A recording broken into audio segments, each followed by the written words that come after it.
So there are several learning outcomes of today's session. So first of all, you should understand the meaning of human resource, so recruitment. So what do you mean by recruitment? Right? What does mean to you? Right. Uh, so then you should be able to understand the importance of it. How important is it? So what is the significance of recruitment? We are discussing recruitment because it is so significant. The quality of human resources available in any organization heavily depends on the successful performance of recruitment. Right? So no organization is better than the quality of its employees. Right? So that understand, so you have to have employees who are appropriate. So the success of any organization, so that heavily depends on the successful performance of recruitment. If you make a mistake at the time of recruitment, so you have to bear negative consequences. We will discuss these things. Detailed recruitment process. Recruitment is a process. There are several steps to be followed in a sequential order. We are going to discuss 7-step process of recruitment.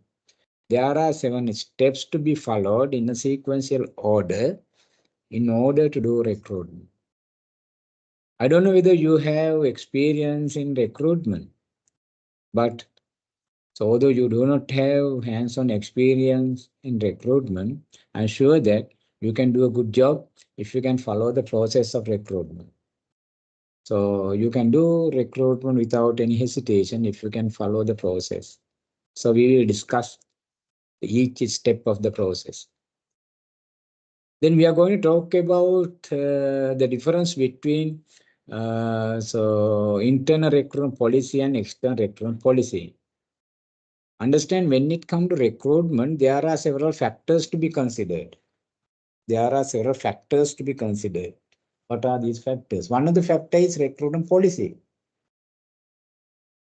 If you are asked to do recruitment for the organization where you are working for, you have to have a good understanding of the recruitment policy. What is the policy of the organization? What is the policy of your organization when it comes to with regard to recruitment? Sometimes there will be policies, so sometimes there will not be. If there is a policy, so what is the policy? So there are basically 2 types of policies: internal recruitment policy and external recruitment policy. Internal recruitment policy and external recruitment. Internal policy says that if there is a vacancy, that vacancy has to be filled. So from employees who are working for the organization, by means of promotion, by means of transfers, you can fill a job vacancy internally. External policy says that if there is a vacancy, that vacancy has to be filled from outside or hiring from labor market. Right? These are the 2 policies. So that what is the policy your organization follows? So you have to have some understanding about it. Right? So you have to follow that policy when it comes to recruitment. Some other organizations may have a blend of these 2 policies, mix of these policies, so that you can maximize advantage and minimize disadvantage. We will discuss all these things. Right. So finally, we are going to discuss about some methods of recruitment. There are many methods of recruitment. Broadly speaking, all the methods can be broken down into 2 categories: internal recruitment, external recruitment. Under each method, so there are several methods of recruitment. We will discuss various methods. So finally, we are going to discuss the way of assessing the level of the success of the recruitment process. But how do you assess the level of the success of the process you follow? We will discuss some of the strategies that can be used to increase the number of applicants that you can attract. Okay. These are our learning outcomes. Students, so do you understand what we discussed? Participants, Do you understand what we discussed? Yes, sir. Is it clear? Yeah, it's Ah, clear. okay, right. Now we'll start our discussion. Right. First thing, you want to understand the meaning of recruitment. What do you mean by recruitment? Now you know that this is the fourth function in the order and this is a primary function. This function has to be performed before many other functions are performed. So what type of function is it? Recruitment. Can you tell me the singular term you use for recruitment? What is the singular term?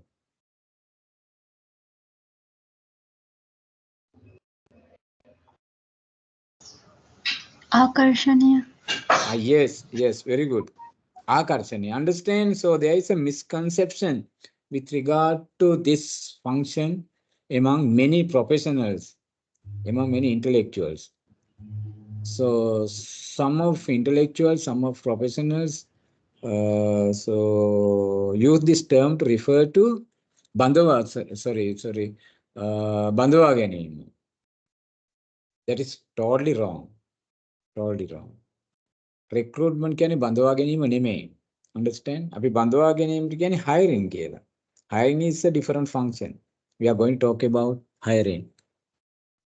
Hiring has to be done after selection. So we have not yet performed selection. So recruitment should be performed even before selection. You can't select people if you have not performed recruitment. Understand? So that from today onwards, you can't use this term to refer to Bandhavagani. That's wrong from the perspective of human resource management. Okay. So as one of the student mentioned that recruitment means akarshani. What is akarshani? What is recruitment? Recruitment is all about finding and attracting suitably qualified applicants for the jobs which are vacant. If there is a vacancy or vacancies, you have to fill that vacancy. Right? Without filling vacancies, you can't get things done through others. You can't achieve your organizational goals, objectives. Right? No progress, no success. Understand?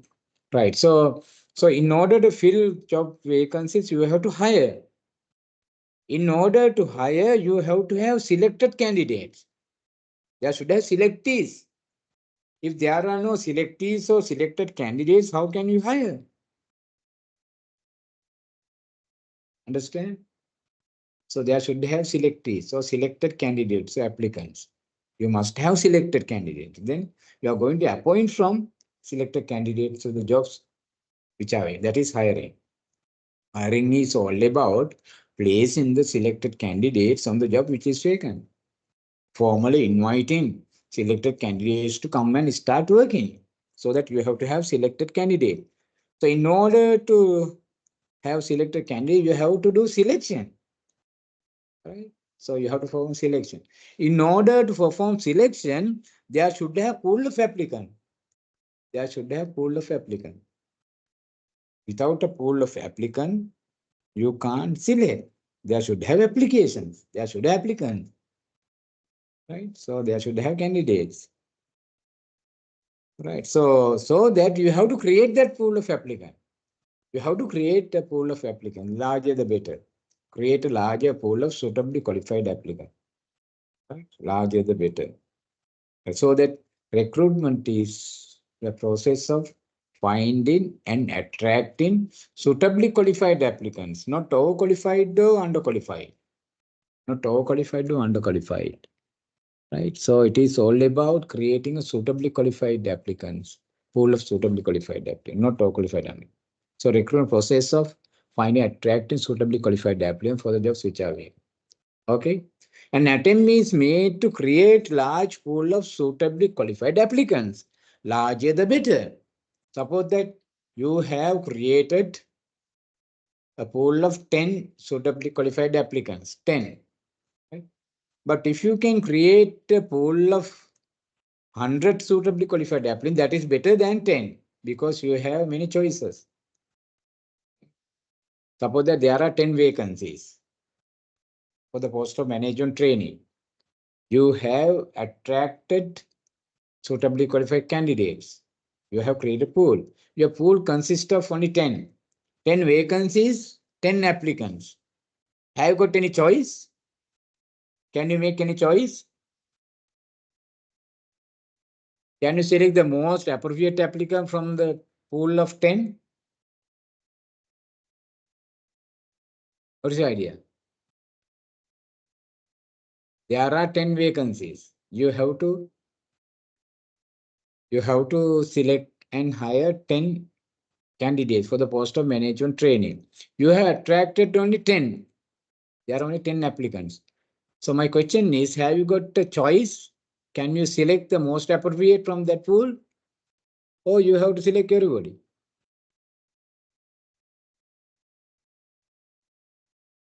What is your idea? Have got a choice? No, sir. No, there is no any choice. You can't choose people, right? So you have to select everybody, right? All 10 because there are 10 vacancies.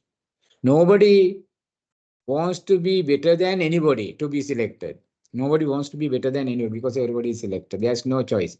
But if you have selected, if you have created a pool of 100, so you have a choice, many choices, right? You have to select only 10.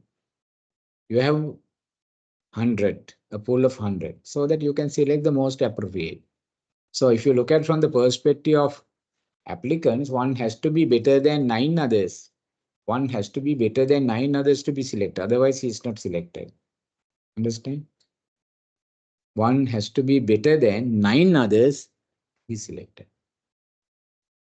Right? So how about if you have attracted 200?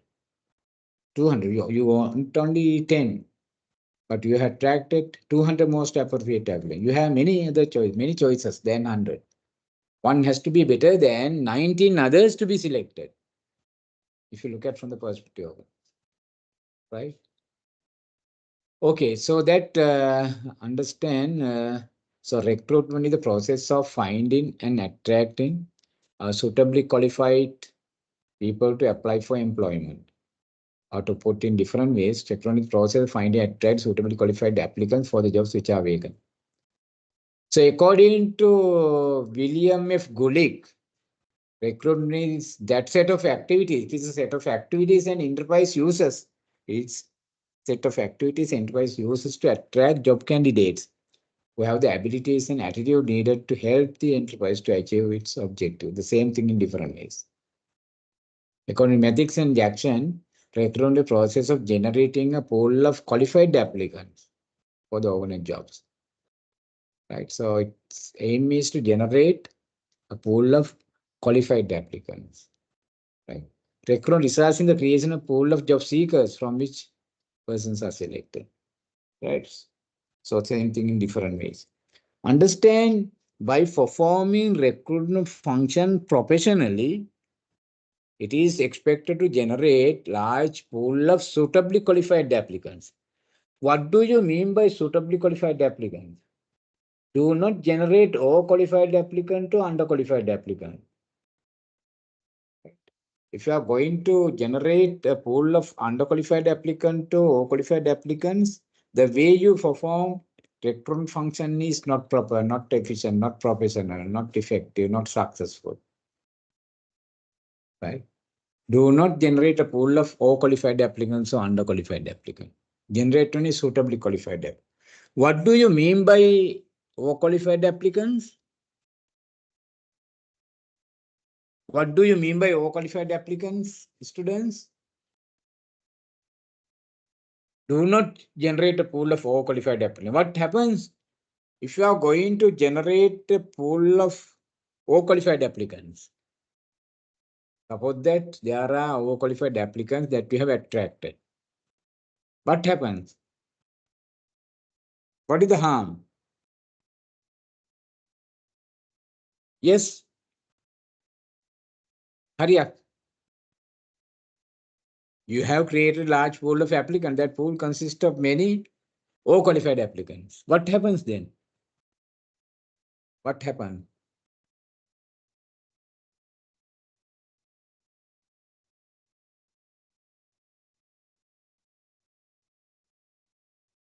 Nothing will happen.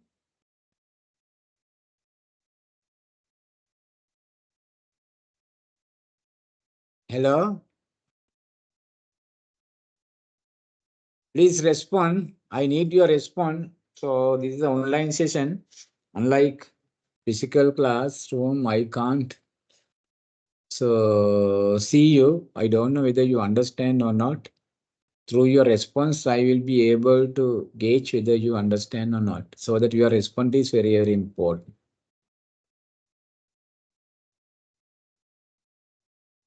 You have to make the session alive.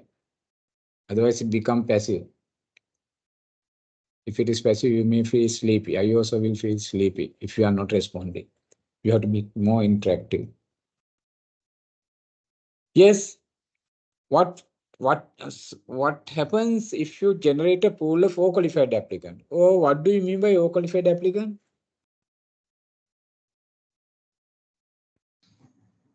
The employee will not be satisfied. Our employee will not be satisfied. Yes. Understand what happens if you attract O-qualified applicant. If you attract O-qualified applicant, there is a possibility of selecting O-qualified applicants for the jobs which are vacant. There is a possibility, right? So if you select O-qualified applicants and hire them, what happens is qualified applicants may have high expectations with regard to various aspects of job, right? So he or she may expect competitive pay package, good pay package, right? Then he or she may expect quick promotions. So he or she may expect some other perks. So once they come and start work and understand that their high expectations are not met working for the organization, they get easily frustrated.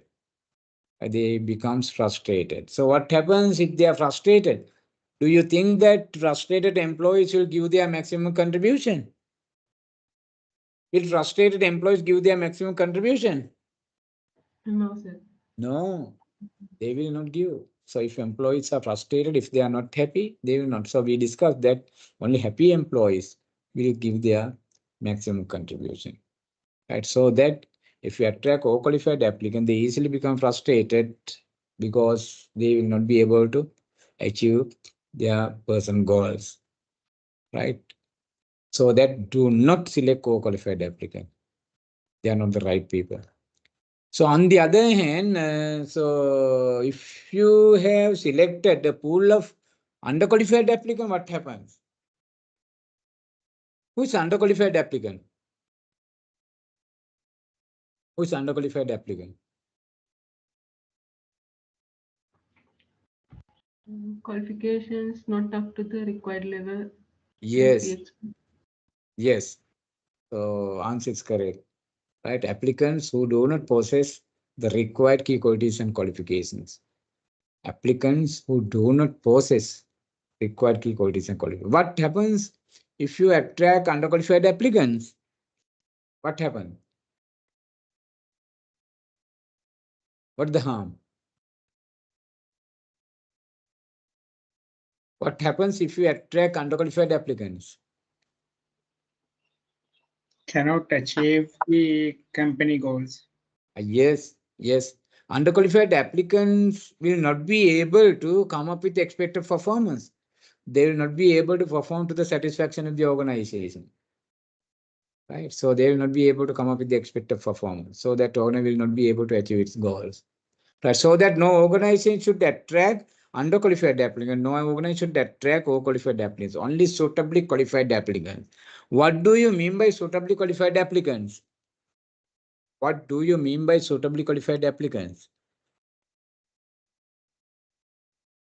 Focus on attracting suitably qualified applicants. What do you mean by suitably qualified applicant?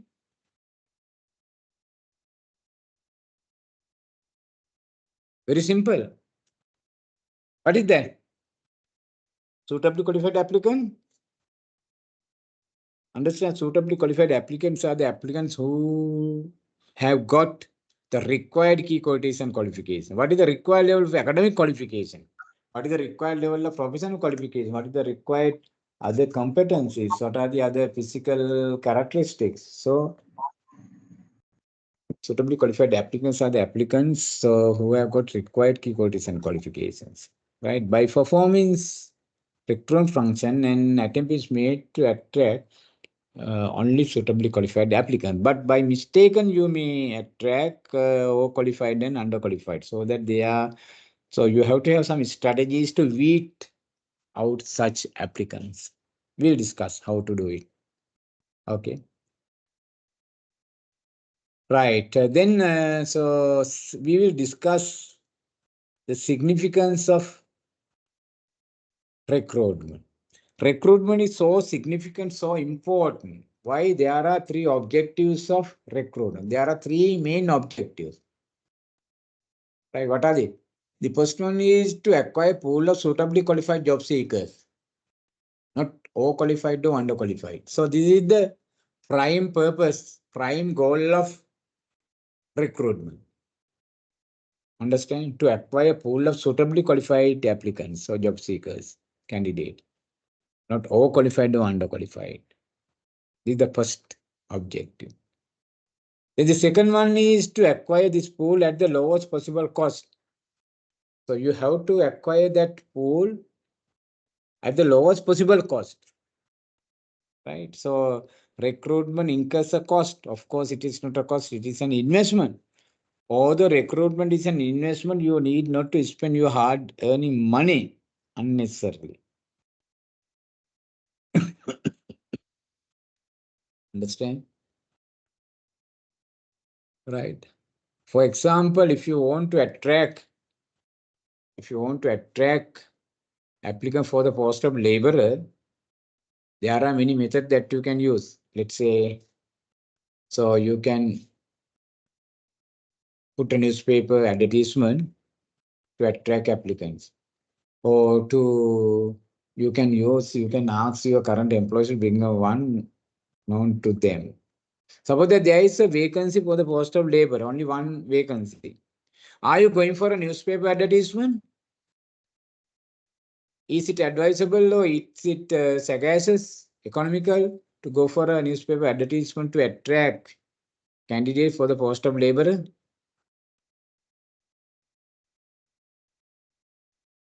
Is it advisable? No, sir. No. Why is it? Why it is not advisable? Because it is Not economical. not economical. What is the price of job advertisement? So it may be nearly 300,000 or 400,000 full page 4-color newspaper advertisement in a weekend newspaper. So that you need not to go for newspaper advertisement. Why don't you ask your current employees to bring one known to them? Right. Okay, so that understand to acquire this pool at the lowest possible cost. So recruitment is very, very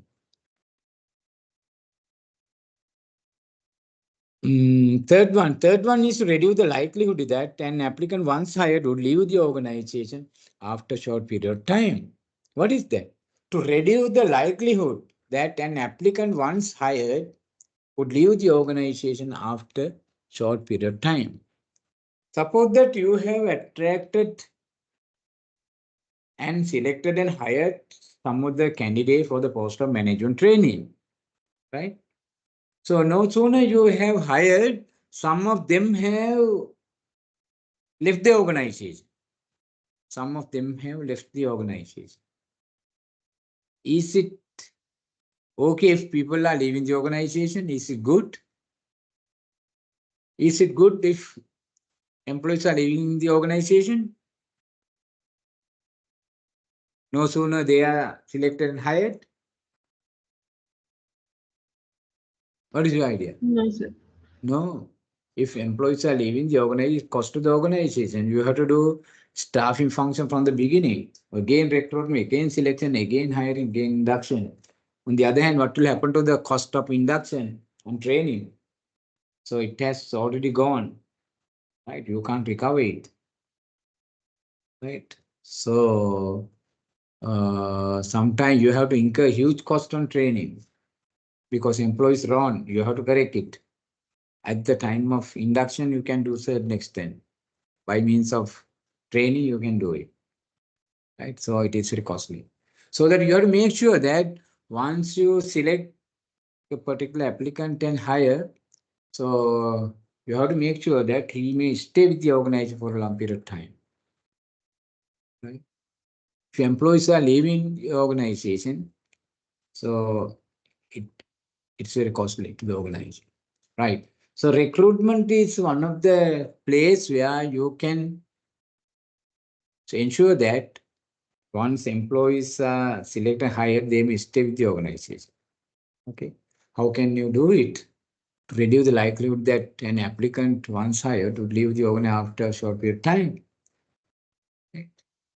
So simple answer is that you have to attract right people. Right people, right applicants are the applicants who will stay with the organization for a long period of time. Right? Is it clear, students? Is it clear? 3 objectives of recruitment. Yes, sir. Right. Okay. Then if it is clear, so we will discuss. So before that, so normally responsibility of recruitment rests with HR people, HR managers. In case of large organization where there are thousand and thousand employees who are working, there will be a specialist. There will be a specialist called recruiter. In Sinhala, we call it Akarshaka.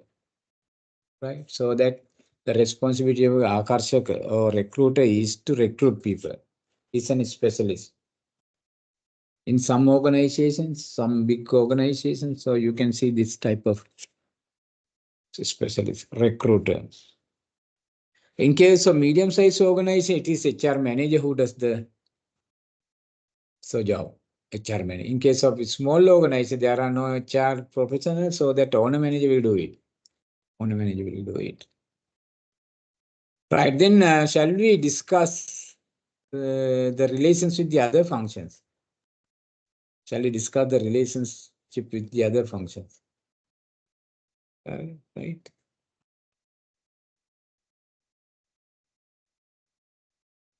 Right, students, can you hear if I do not use my hand free? Is my voice audible now? Yes, sir. Audible. Audible, no? Clarity is there, no? If you have any issues, please let me know. If you have any issues. Sure, sir. Okay, right. Then shall we discuss the relationship between recruitment and other functions?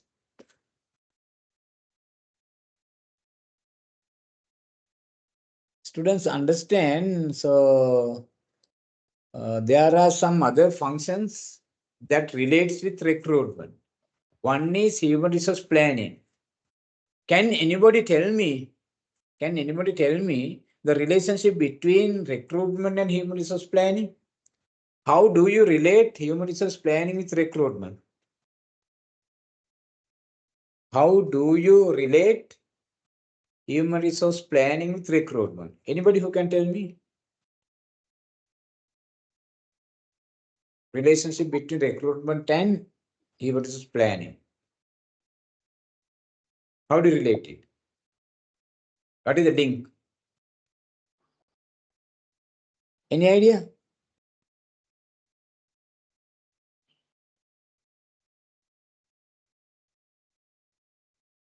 Any idea?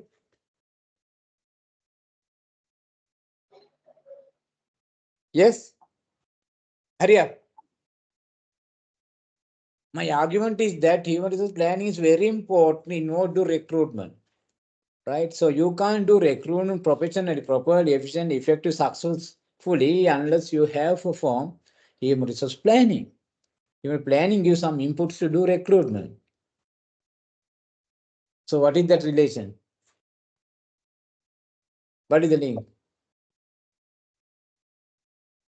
Can we explain?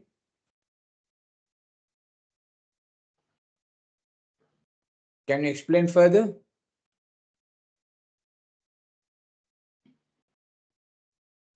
Anybody? We discussed human resource planning.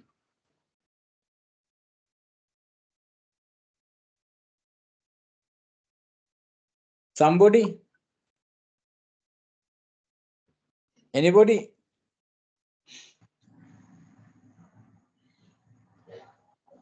Nobody?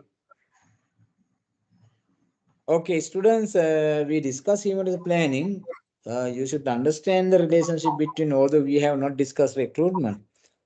So understand, without human resource planning, you will not be able to recruitment, because in order to recruitment, you should understand the number and the type of the employees you need.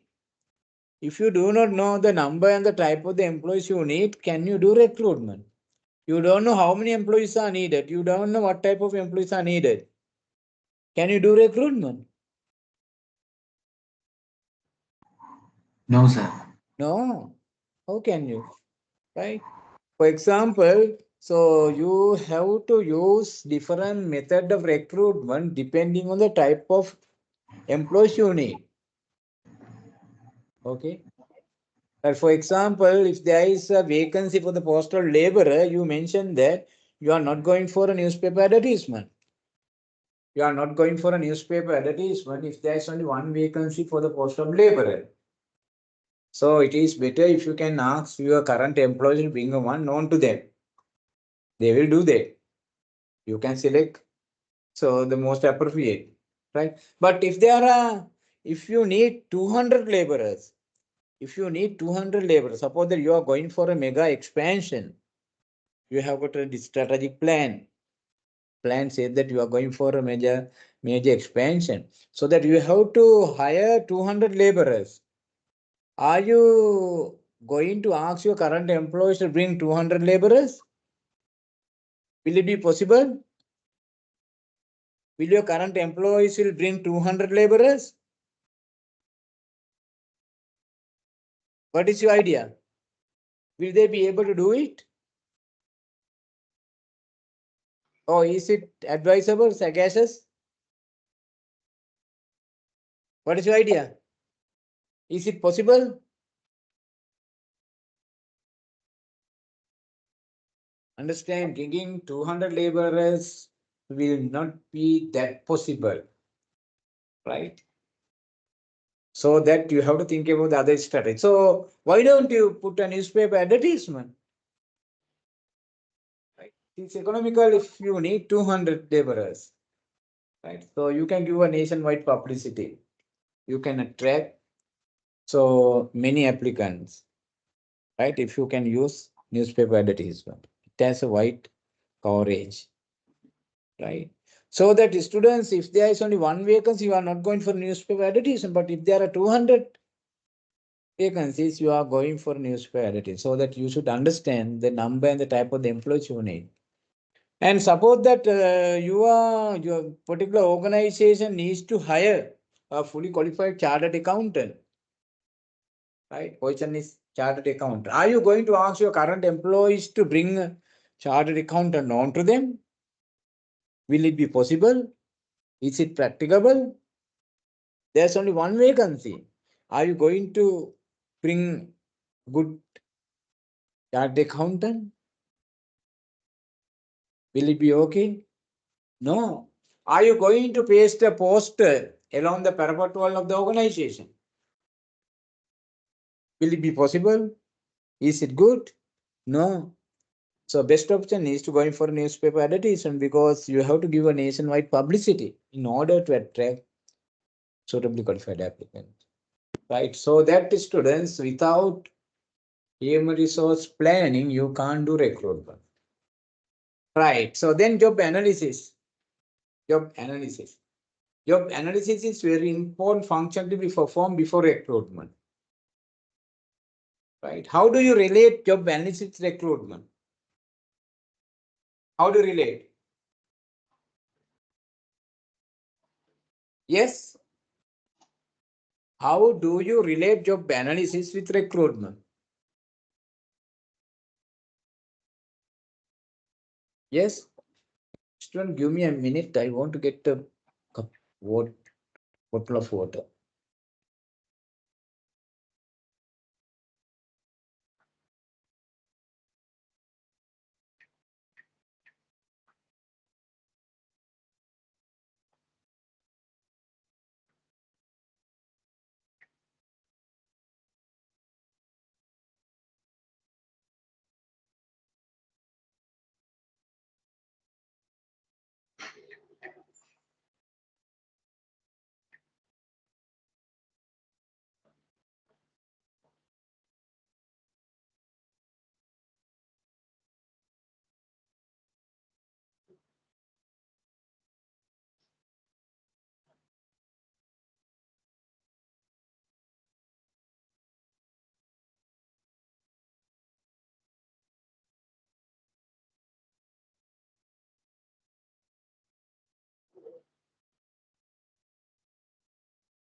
Okay, let's start.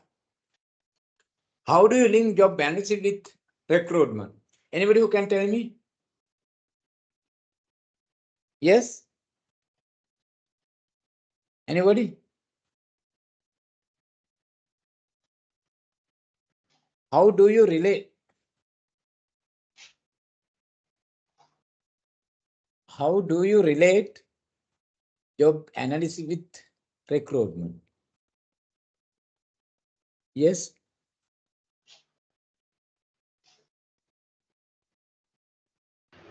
We can identify by analyzing job analyzing. We can identify the tasks and duties, responsibilities of the I'll say it again. I recruitment. could not hear you. By job analyzing, we can identify the tasks, duties, and responsibilities of the person that we are going to recruit.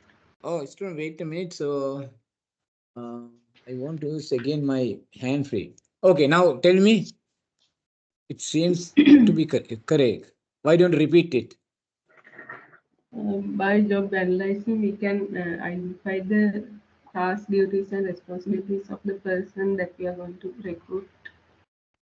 Okay, right. Very good. Understand?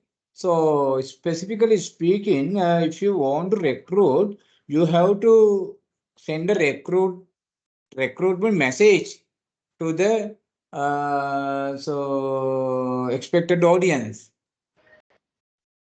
right? So you have to send a recruit message. What is recruit message? You have to send a notification, a notice saying that there is a vacancy. Those who have got required key qualities and qualifications may apply. For example, newspaper advertisement. Advertisement is a recruit message. So in order to prepare newspaper advertisement, so you need information. What are the information you need to prepare job advertisement? Suppose that your boss asks you to prepare a newspaper advertisement for a particular job which is vacant in your organization. So how do you do it? What are the information you need to prepare job advertisement?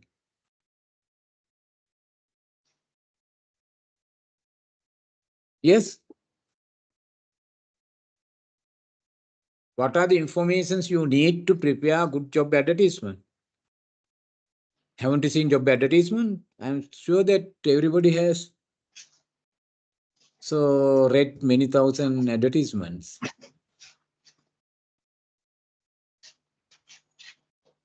What are the information you need to prepare job advertisement?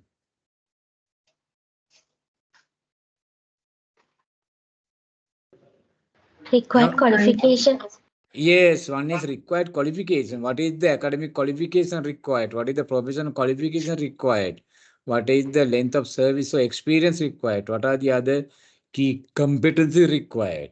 What are the other key physical characteristics such as height, weight, eyesight, etc. So these are key qualities and at least you have to mention about the required key qualities and qualification. At least because potential candidates should decide themselves whether they are suitable or whether they are capable of doing the job, whether they are eligible. So that you have to give at least so this. So if you can give some other information such as tasks, duties, responsibilities, working conditions, salaries expected, so that you are going to offer, etc. Right. So those are the informations you have to mention in a job advertisement. You have to have these informations. Right. Suppose that you are required to prepare job advertisement for a particular job which is not known to you. The job is not known to you. You are not familiar with that job. How do you get those informations? How do you get those informations? You are asked to prepare a job advertisement for a particular job which is not known to you. You are not familiar.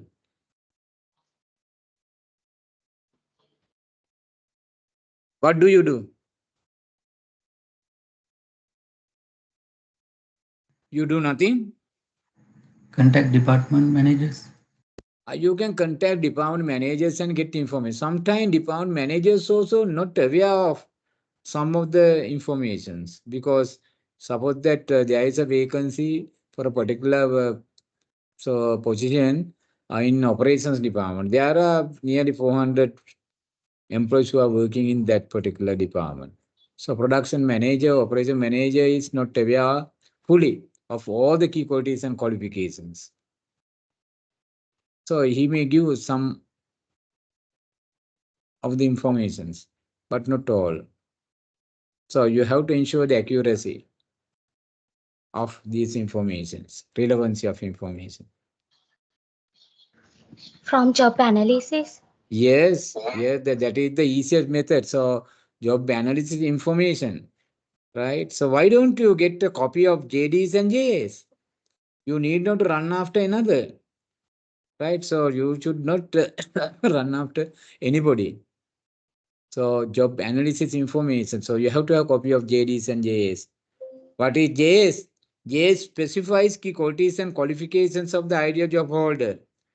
JD specifies task, duty, responsibility, working conditions, etc. So that if you can have a copy of JDs and JS, that is quite enough. You need not to contact the head of the departments. So in order to get information. So everybody has got limitations of their retentive power, right? So that have no worries. Have no worries. So get a copy of JDs and JS so you can do a good job, right? So that students understand. So in order to perform recruitment function, so job analysis information are very, very important. By providing JDs and JS, so job analysis relates with recruitment. And another important function that gives some input is rewards management. So we have not discussed about rewards management. It is a secondary function. If that function has to be performed, so you can use some of the informations to do recruitment, especially if you can let expected participant, so applicants know the expected salaries, wages that you are going to give offer. So you can do recruitment more attractive. If you can offer competitive pay package, which ensures four types of equity, so you can increase the number of applicants attracted. There are four types of equity. So you have to ensure when you are going to establish or when you are going to create a good reward system, right?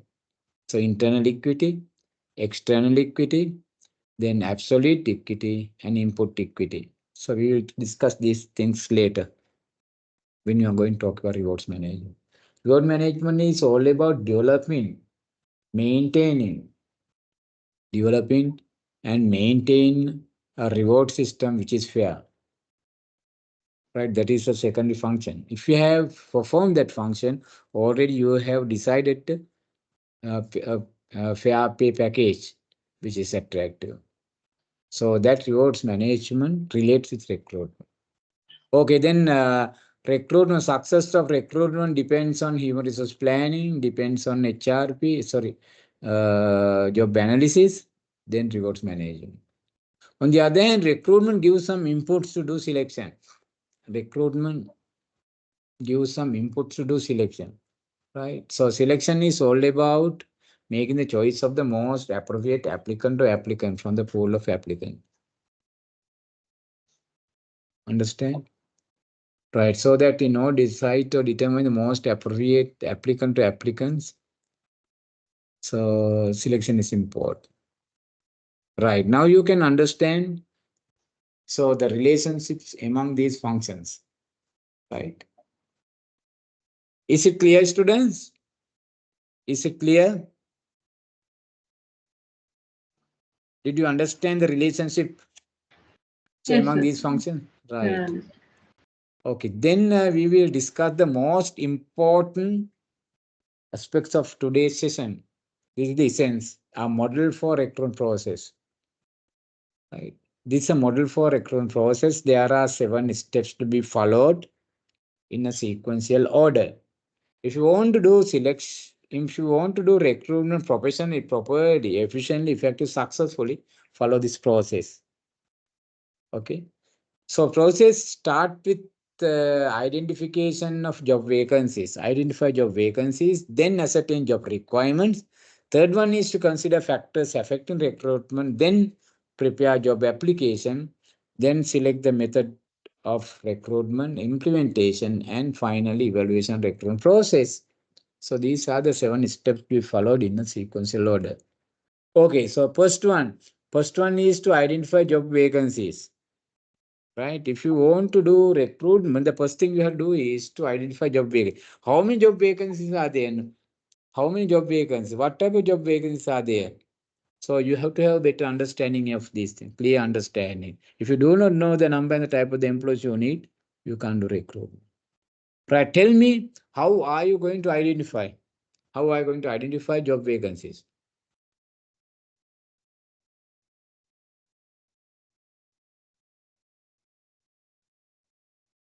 How are you going to identify job vacancies?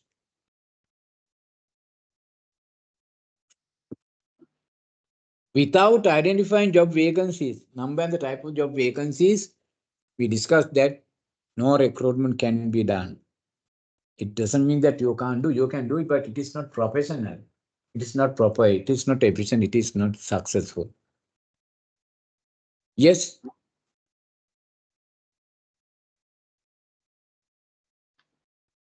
Yes, students? How do you identify job vacancies? Your boss asks you to prepare job advertisement. Your boss asks you to do a recruitment. Recruitment. Now you are going to follow the process of recruitment. The first step is to identify job vacancies. How do you identify job vacancies? What do you do? What is the easiest way of doing it? Most easiest way of doing it?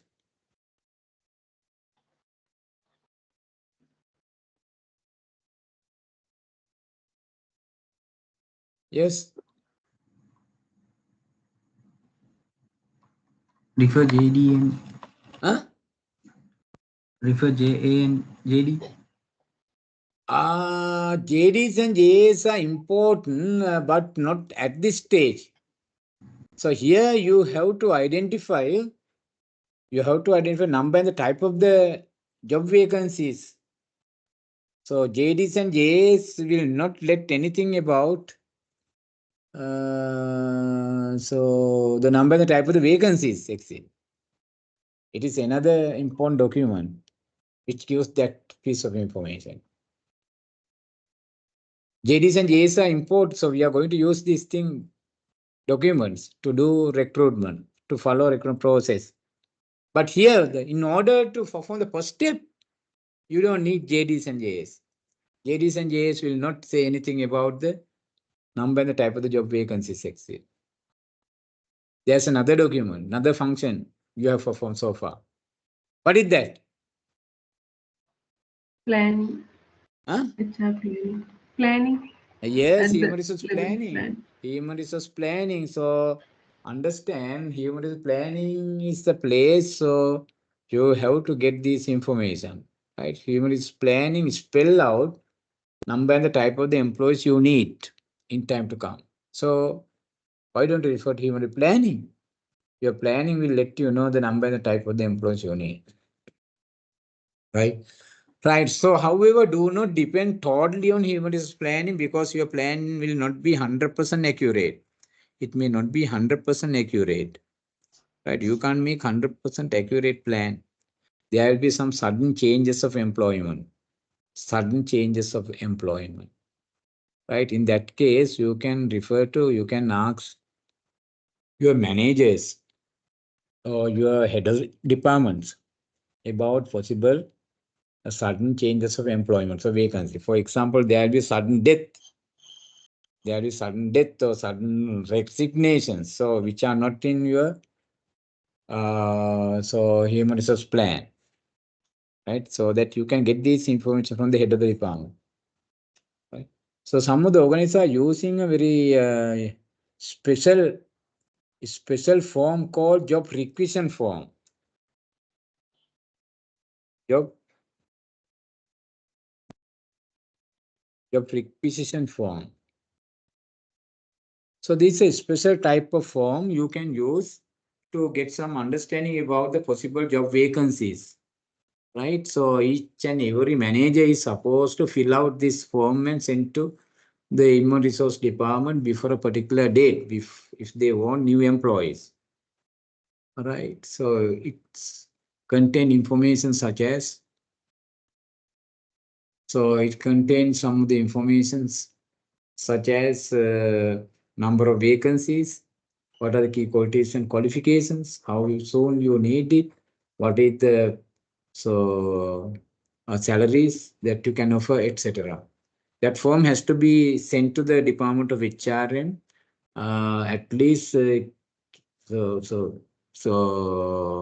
mean in advance, right? Otherwise, you will not be able to get employees at the time you need. You have to send it quite before the date of the employees you need, right? It's called job requisition form. This is very important. So that refer to human planning and job requisition form. You can get some understanding about, so identify job vacancies. Then the second one is to ascertain job requirements. So once you understand the number and the type of the job vacancies your organization exceed, so you have to ascertain job requirement. What do you mean by ascertain job requirements? How do you ascertain job requirements? How do you ascertain job requirements? What are the key qualities and qualifications ideal job holder should have? We have to put understanding. Job requirement. Job requirement is the key qualities and qualifications ideal job holder should have.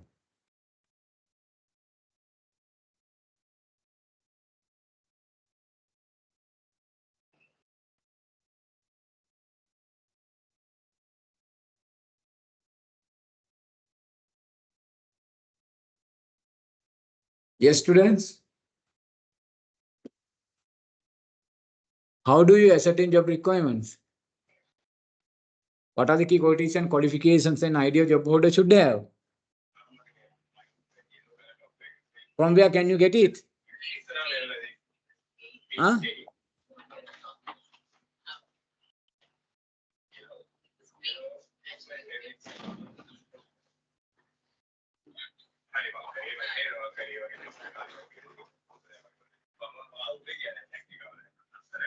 Students, be mindful your personal conversations are exposed to the others. It is not good. Keep your microphone off or muted if you are not responding to me. Yes. Your personal dialogues, personal conversation is exposed to the others.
Sir, you are on mute, sir. We can't hear you.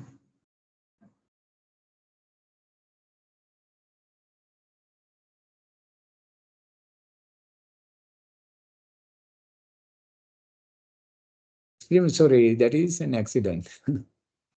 Extreme sorry, you did not hear what I say. No, sir. Oh, it is good that because I blame you. Hmm? It is good that you did not hear it. Right, I am very extremely sorry. So I asked several questions, you did not respond. I thought that you are very silent and you don't want to respond. So that I blame you. Right now I understand. The fault is mine. Right? Right, extremely sorry. So I want to raise a question with regard to the way of ascertaining job requirements. So how do you ascertain job requirements? Job requirements, what are the key qualities and qualifications one should have? How do you ascertain? If you want to recruit, for example, you are going to use job advertisement in order to recruit, in order to attract job candidates. So in order to prepare job advertisement, so you have to let them know key qualities and qualification you expect from them. So from where do you get? From where? Job analysis. Yes, job analysis. Already you have done job analysis. Now you have job analysis information, especially two documents, JDs and JS. Especially you have to have a copy of JS. JS is a document that specifies key qualities and qualifications of the ideal job holder. So you need not to worry about if you can if you have got a copy of JS, so you can understand the required key qualities and qualifications an ideal job holder should have. Okay. Now we can move to the third step. Consider factors affecting recruitment. Right. So there are several factors to be considered. One is organization's recruitment policy. What is the policy of recruitment? So then cost of recruitment. What is the cost? Employment market condition. What type of market condition? Is it a tight market condition or loose market condition? Type of needed employees. What is the type of the needed employee? Is it professionals or is it non-skills or skill labor, technical? So that depends. So the method you use should depends on the type of the employee and time, how soon you need it. So these are the factors. We will discuss these things. Right. So what is the time now? It is 9:30. So students, shall we have a small break? So I have missed my breakfast. So some of you also might have. Shall we have a small break? Okay, sir. Okay, Okay, we'll sir. have a small break and we will start at 10 o'clock. Okay. Right. So enjoy your breakfast if you have not taken. If you already taken, no, do not take it twice.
Hello, everybody. Have you come back?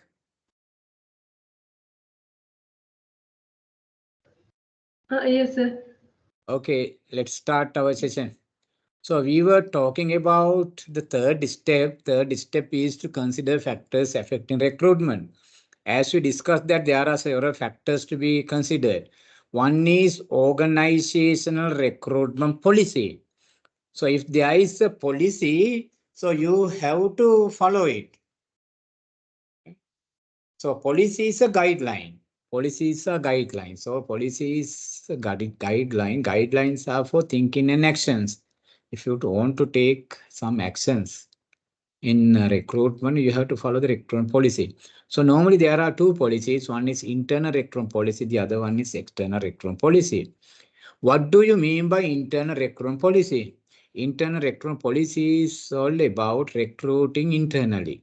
That means, so if there is a vacancy, that vacancy should be filled from current employees who can be promoted or transferred to fill the jobs which is vacant. Theoretically, you can talk about demoting even, promotion or demotion. But practical demotions are not made in order to fill job vacancy. Demotions are given in order to punish employees, so as a disciplinary action. Right, so that we can conclude saying that by means of transfers and promotions, we can fill jobs which are vacant. That is internal recruitment policy. External recruitment policy means hiring outside. So that means if there is a vacancy or vacancies, so you are going to hire from the labor market. In the labor market, there are two categories of people. There are two categories of candidates. Who are they? So one category is individuals who are unemployed, searching jobs. There will be some individuals who are in search of jobs, unemployed. So the other category is there will be some other employees who are working for other organization but wants to change their job. So these two categories consist of so belongs to external recruitment, right? So there are several advantages and disadvantages of each method. So can you tell me some of the advantages of internal recruitment policy? If the organization you work follows internal recruitment policy, so what are the advantages to the organization? What are the advantages if internal recruitment policy is followed? Yes? Employee motivation. Yes, employee motivation. Employees are motivated. Right? Motivation is the willingness to work, willingness to stay. Right? Employee motivation will increase. Right. So if employees understand that there are opportunity for them to have a career progression or to get promoted, so they are motivated. So employee motivation will increase. What else? What else? Some other advantages. Reduce cost. Yes, reduce cost. So it is not that costly. When you are going to do externally, so it is very costly. So for starting from the recruitment, selection, so hiring, all these things are cost. But for example, if you are going to publish a newspaper advertisement, it may cost a lot. But if you are going to do it internally, you need not to put a newspaper advertisement. Just a simple word of mouth, you can.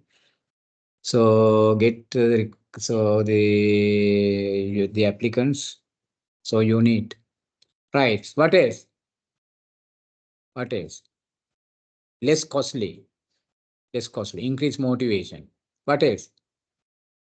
There are some more. How about time consumption? Is it more time consuming or less time consuming?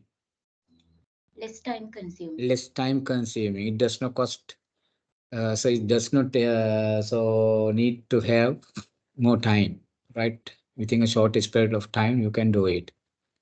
Right. So how about the cost of induction and training? Cost of induction training. So do you think that induction is needed or does it need more money on induction?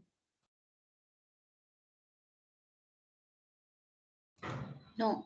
No, induction cost is very low. Training cost is low because they are your own employees. Already they are accustomed to your organization, right? So they are all employees, right?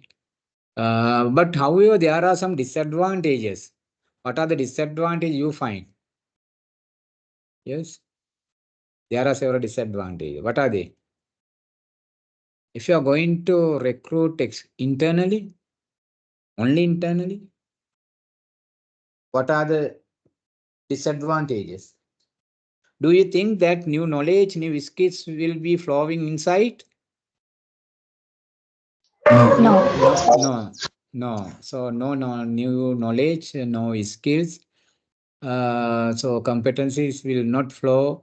So inside the organization, right? No new knowledge, no new blood. All blood is retained, so that inbreeding occurs. Inbreeding.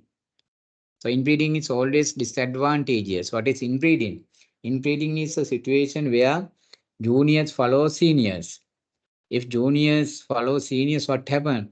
If seniors are successful, juniors also will be successful, but there will not be any progress of the success. If seniors are unsuccessful, juniors also becomes unsuccessful. So that inbreeding is always disadvantageous. And there's another problem called Peter principle. Peter principle is a real problem faced by organizations due to this policy. What is Peter principle? It is all about promoting employees beyond their capacities. Right. For example, you are following a policy of internal recruitment.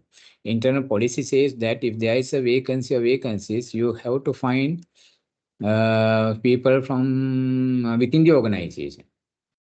Right. Sometimes they will not be able to do the job well, not capable, but you have to promote. For example, a vacancy for the managing director exits.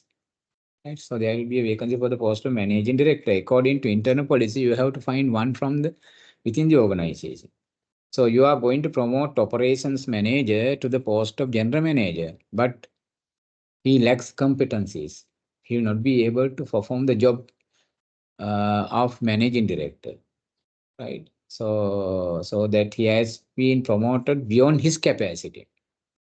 As a policy, you followed it, right? It is not the problem of that particular employee. That is the problem of your policy.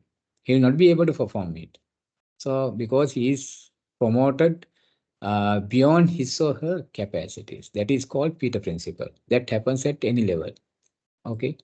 Right. So that there are several advantages and disadvantages. Create employee morale, possible to attract people who expect career development, possible to retain current appropriate employees, motivate employees, cheaper cost or lesser cost, encourage sound labor management relations. So what do you by labor management relations? That is the continuous relationship between the labor and management.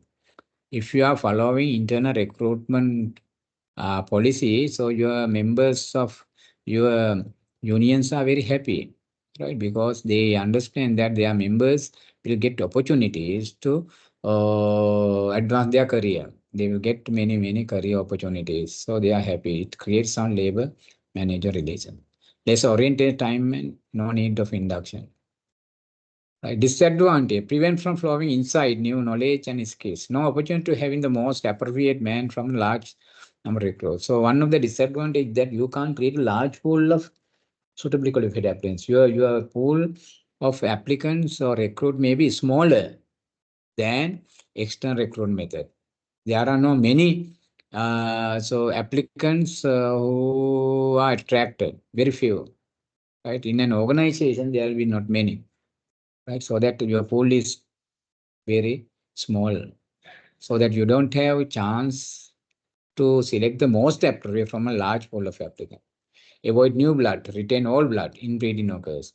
Higher cost in procuring professionals. So if you are going to procure professionals within the organization, cost is very high because you have to train them, you have to develop. For example, how long does it take to, how much does it cost to develop chartered accountant? Right, it is very costly. Rather than developing within the organization, you can hire one very easily outside at a cheaper cost. Right? Employee promoted beyond his or competency, which is called Peter principle. So these are the disadvantages. Right. Then what are the advantages of external recruitment method? So all these disadvantages becomes advantages of internal recruitment policy. Advantages of internal recruitment policy become disadvantages of external recruitment policy. Right? Very easy to remember. Advantages of external recruitment policy. Opportunity to get people with new knowledge and skills.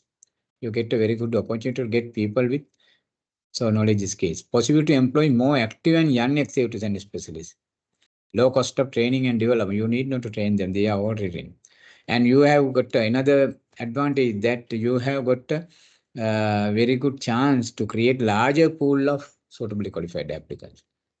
Right? So you will be able to create a large pool of suitably qualified applicant if you are going to use external method. So however, there are some disadvantages to demotivate internal current employees. So if you are going to recruit only from outside, so your current employees will demotivate. Right? So they understand that. So there are no opportunity for them to advance in their career. No career progression. Attraction effort, comparatively higher cost for attraction effort. So you have to make a big strenuous attraction effort, right? Not just like internal. Leads to bad negative labor relations, industrial relations, right? So your union members will not be happy to see that you are hiring externally. They think that their members will not get a chance to get opportunities within the organization. So it creates some bad or negative relations. That is another disadvantage. Right. So that students, so best thing is to have a blend of these two. Have a blend of these two. How do you make that blend? So there are several alternatives you can use it. One is you can follow 50 to 50 method. 50 to 50. 50 to 50 means if there are some vacancies, if any vacancy occurs, you are going to fill that vacancies. Half of vacancies internally, half of vacancies externally. That is 50 to 50. The second one is 1/3 internally and 2/3 externally. 2/3 externally. This is another method, right? Third one is first internally. If there are no, then externally. Right? Understand? So these are the alternatives you can follow. You give prominence to internal recruitment first. If there are nobody within the organization, then you take them from out. Okay. Is it clear, students? Are you with me? Is it clear? Yes. Right. Yes, sir. Right. Okay. Thank you. Thank you. Then the second factor to be cost. Second factor to be considered is cost. What is the cost? Right. So that is a decisive factor. Recruitment incurs a cost, although it is of course it is not a cost, it is an investment. Although it is an investment, you need not to spend your hard-earned money. On the other hand, you should be financially sound, financially strong if you want to use some of the very effective method of recruitment. For example, for some organizations, especially small organizations, so some of the methods such as advertisements will not be possible because they will not be able to afford to job advertisement, right? So that understand, so your financial strength, so that is a limiting factor, right? Depending on the funds available, you have to decide to determine recruitment method. So sometimes if you do not have enough funds for recruitment, so you have to use some of the simple methods such as employee referrals, right? Or walk-ins, talk-ins, call-ins, etc. Employee market condition, you have to consider the employee market condition. What type of market condition that exist? For example, if the market condition loose or if the market condition tight, what do you mean by loose market condition? Loose market condition is a situation where there are no where there are many prospective applicants, so who are waiting for finding opportunities. Loose market condition. There are many applicants who are searching jobs, right? Tight market condition is a situation where there are no many applicants who are in search of jobs, only very few. In case of loose market condition, you need not to make a big effort to get the applicants you need, because there are many. With a simple effort, you will be able to attract many. But in case of a tight market condition, so you will not be able to attract so as many as you need, so with the simple one. So you have to spend a lot. You have to use some sophisticated method of attraction, right? So that depending on your market condition, you have to change your attraction effort or strategy. Type of needed employees. So what is the type? So is it a professional or unskilled labor? In case of unskilled laborers, you need not to make a big effort. The simple effort, you will be able to attract many applicants, because there is a huge unemployment rate for unskilled labor. In case of skilled labor, so you can't attract them with a simple effort, right? Unskilled, skilled labor, professionals. Then time. What is the time you need? Right? That means how soon you need, how urgent. So if you need, so to recruit, if your recruitment is so urgent, so soon, you have to make a big effort, very comprehensive, expensive effort to make recruitment. Right? If you have enough time, so you need not worry about. So with simple efforts, you can do it. Right? So that depending on the time means how soon you need it. So your recruitment effort has to be changed. Okay, these are the factors to be considered when you are going to do recruitment. Okay. Right. Fourth one is to prepare job application. This is optional. This optional preparation application. So some of the organizations prefer to prepare the application by themselves so that they design application. Right. Some other organization wants applicants to prepare the application and send them. So both systems are types are used, right? So if you are going to design the application by yourself, there are several advantages.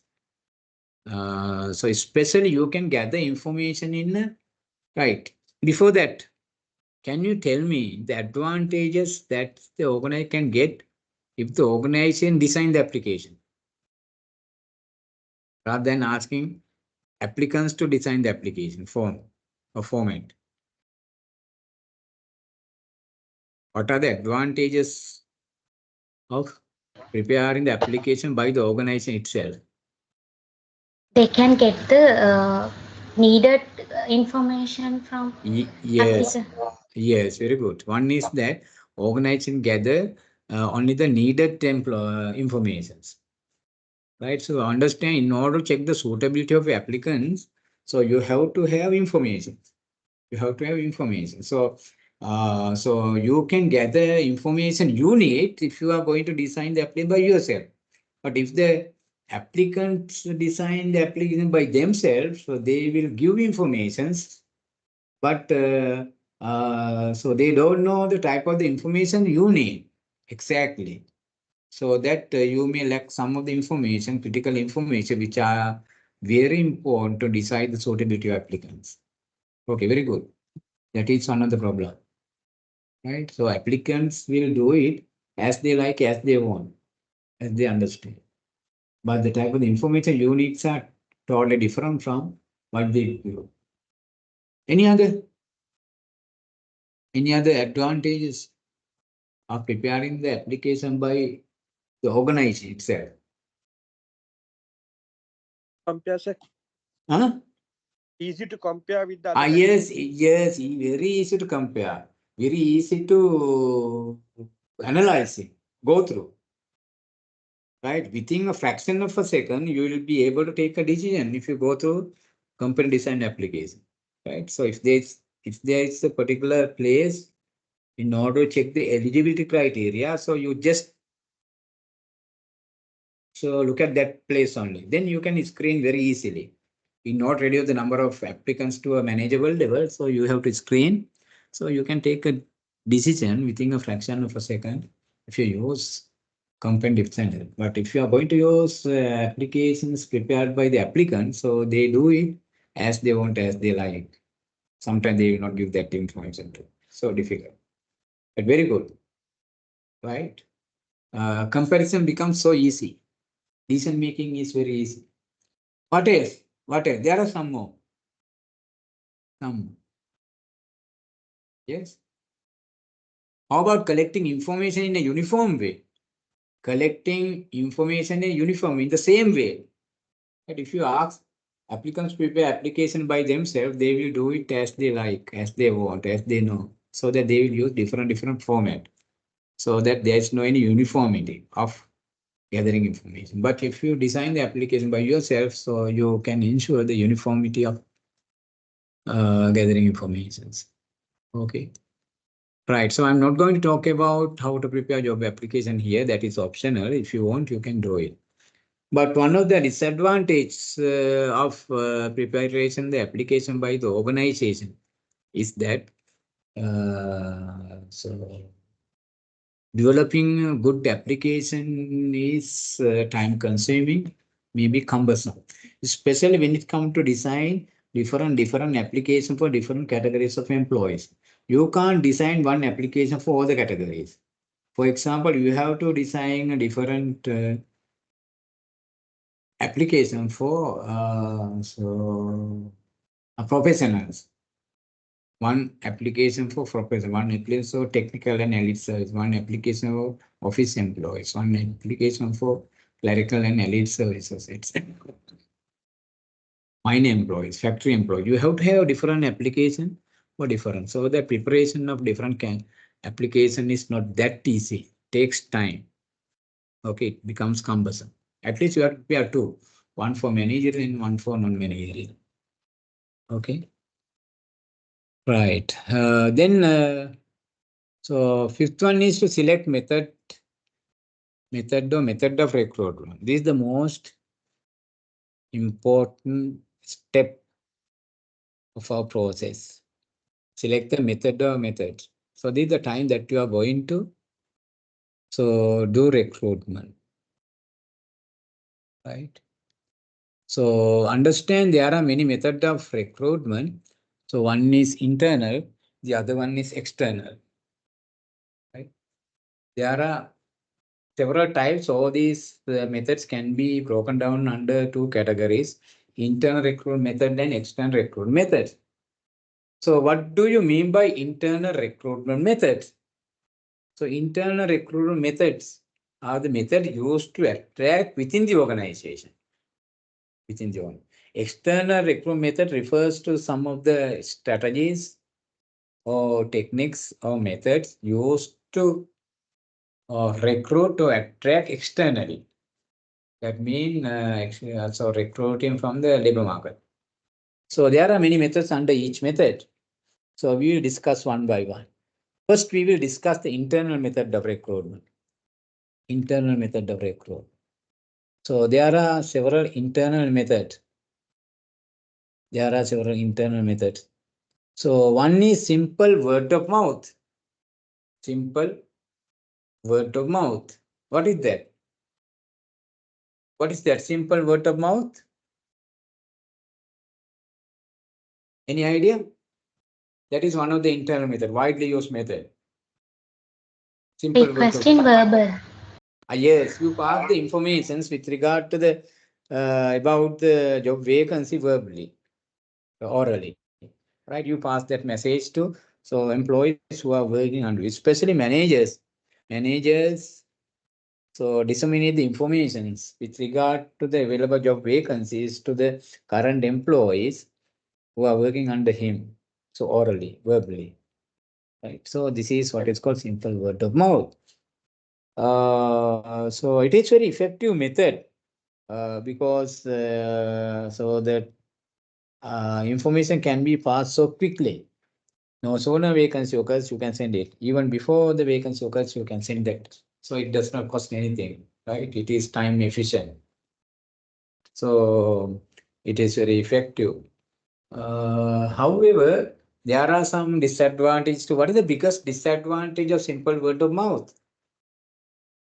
It is all about dissemination the information of job vacancies among employees who are working in the organization orally or verbally. So what are the disadvantages of this method? Yes. Only what happens? What is the biggest disadvantage? There are many advantages, but you have to understand the disadvantages too. What is the biggest disadvantage? Do you think that every employee of the organization get an equal chance of getting this information? Do you think that everybody in the organization get an equal chance of getting these informations? No. No. No. To whom managers will give this information? To whom? What type of employees? To what type of employees? They will encourage employees to apply for the position, but to what type of employees? Only the employees known to them, who are having a good relation with them, right, who are in good mood with them. Otherwise, so they may not tell it. So that is one of the hindering factor, right? So managers prefers to send these informations, pass these informations only to employees who are in good term with them. So if there is anybody who is not in a good term with the manager, manager will not give that information. That is totally discrimination. It is a discrimination. So some discriminations will occur if you are going to use this method, right? So however, there are several advantages. Job posting and bidding. Job posting, right? So job posting and bidding. So it is all about notifying job vacancy or vacancies on the organized notice board or in the organized magazines or booklets or newsletters calling for application. So very simple. You make a notice just like a job advertisement and put a notice on the notice board about the job vacancy that exists. Okay. Or sometimes there will be some newsletters published by the organization. There will be some magazines published by the organization. There will be some booklets. So you can put a poster, publish a poster with regard to job vacancy. That is job posting in bidding. Then so next one is skill inventories and management inventories. I'm sure that you know this. What do you mean by management inventory? What do you mean by skill inventory? So you can use these inventories in order to do recruitment, intern recruitment. What is skill inventory, students? What do you mean by skill inventory? Yes. What is skill inventory? Any idea?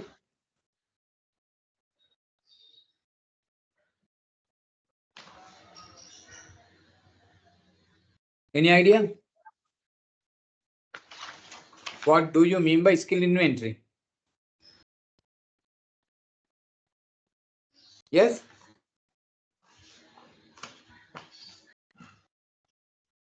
Where we can find that skill inventory? Under which human resource management function?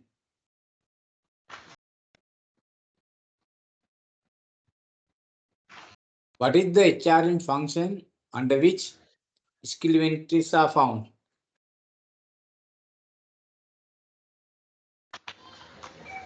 Job design. Yeah. Job design. It is different from job designing. Job designing a function that arranges tasks, duties, and responsibilities.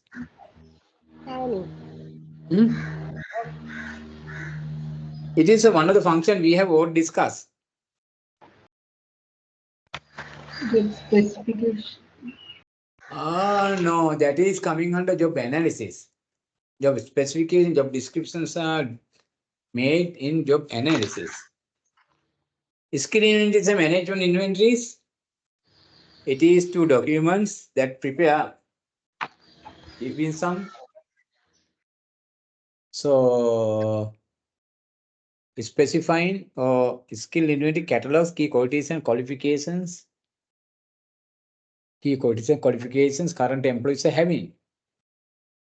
Skill inventory. Skill inventory is catalogs, key qualities and qualifications non-manager employees are having. Skill inventory for non-manager employees, manager inventory for manager employees. Skill inventory specifies or catalogs key qualities and qualifications of non-manager employees, while management inventory classifies or categorizes or catalogs or specifies key qualities and qualifications manager levels of employees are having. From where we find this one? These are two documents that we prepare. In what HR function? Planning. Planning, human resource planning. Human resource planning. So human resource planning is a process. The first step is to forecast demand. The second step is to estimate HR supply. In order to HR supply, you have to perform two activities. One is HR audit. You have to perform HR audit. Having performed HR audit, we gather information with regard to key qualities and qualifications our employees are having, current employees are having. Having collected those information, we are going to record these information in two documents. One is skill inventory, the other one is management inventory. Management in so skill inventory is a document in which so key qualities and qualifications of your non-manager employees are recorded. Right. Management inventory is a document in which so key qualities and qualifications of manager employees are recorded. So skill inventory is for non-manager employees, management inventory is for managerial employees. So that if you need if you need so non-manager employee to be promoted to a managerial level, what is the inventory you have to look for? You have to find good non-managerial employee to be promoted to the post of, let's say, supervisor, production supervisor. What is the inventory that you are going to look? Skill inventory. Skill inventory, skill inventory. So you want to find first line manager to be promoted to the post of senior manager. What is the inventory that you are going to search? Management inventory. Management inventory. So that if you can go through these inventories easily, you can find the people you need. Right? Finding. Right. Then fourth one is intranet.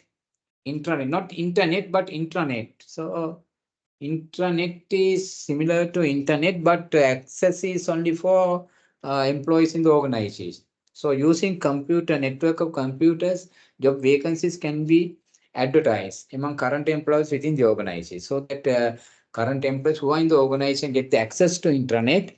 It is a network of computers. So you can get the access to that and get some understanding. So job vacancies, right? So that is available only for internal employees. Succession plan. That is one of the plan we have discussed. What is succession plan? What is succession plan, students? So we can use succession plan in order to recruitment. What is succession plan?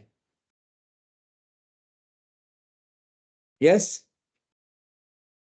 Tell me the function under which succession plans are made.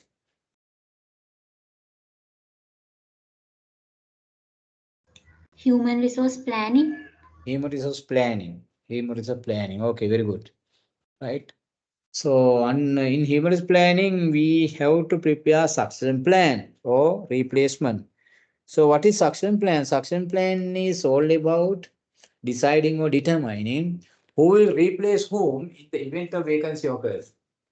Who is the next best person to be promoted to the post which is vacant. So that decision is taken and we call it succession planning. Right, succession plans are kind of human resource plans and they show future replacement when relaunch of vacancy occurs. So easily, if organization engage in preparing succession plans, so you can use those plans in order to do so recruitment. Okay. Then, so there are several external methods. There are several external methods you can select. So the method you like. So understand there are some advantages and disadvantages of each method. External method, there are several. One is employee referrals, internal referrals. What is that? Right? Internal referrals. So that method involves requesting your current employees who are working for the organization concerned to send suitable job applicants for the job vacancies. So you contact your current employees who are working for the organization and ask them to introduce or refer to some of the employees, some of the individuals known to them. Right. So if you request your current employees to bring applicants known to them, they may introduce good one. Sometimes you can rely on them. If the employee is good, they tend to introduce good applicants. If they are honest, trustworthy, they will do it. But if they are not trustworthy, if they are not honest, so you can't depend on them because the people they introduce will not be that appropriate. Instead of introducing appropriate applicants, so they will introduce people known to them. Maybe their friends or relatives, neighbors, etc.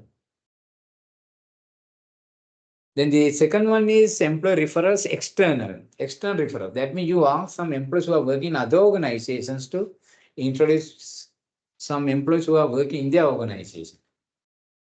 It's all about asking or requesting from employees who are working in other organizations to introduce good employees, so known to them, who are working in their organization. So we use this method in order to recruit visiting lecturers in our university. I have used this method to find some visiting lecturers for some of the programs conducted under my supervision. For example, if I want to get a particular service of a particular lecturer to teach a particular subject in my university, what I do is I contact some of the employees, some of the lecturers who are in other organizations. For example, I have contacted some of the professors in Colombo University, Galle University, Morato University to get introduce some visiting lecturers. Right. So as they are friends of mine, so they will introduce, they can recommend good lecturers or teachers. I can rely on them. So it does not cost anything. It is very fast. It does not take that time. It is very effective method, external method. Okay. Then pre-applicants. Who do I cover? Pre-applicants. There are three types of pre-applicants. What are they? There are some walk-ins. There are some write-ins. You can add one more. Call-ins. Calling.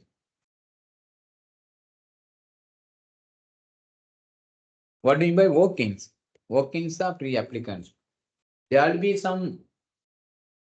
some individuals who are working to the organization in search of jobs. You don't have job vacancies. You have not advertised even. But there will be some individuals coming to your organization in search of jobs.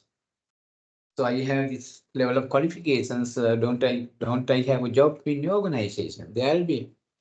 So that what you can do is not to turn them back. Instead of that, you can kindly request them to make an application. Right? You can ask them to pay application and they give it to you. So you can take that application and keep it in a file folder. So later, when you are going to get a job advertisement, you can use that application. It doesn't mean that you are going to select him. He or she may be suitable or not. If you feel the most appropriate, you can take diesel. That is walk-in.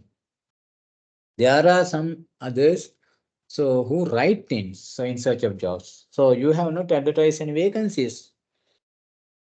At present you don't have, but you get some request from some individuals, letters. So they directly write to the organization. You can go through them and do not throw it to dustbin. So you can ask them to submit the application. So you can keep it in a file and later on you can use it.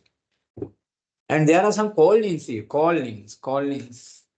Telephone करना है तो इन्होंने.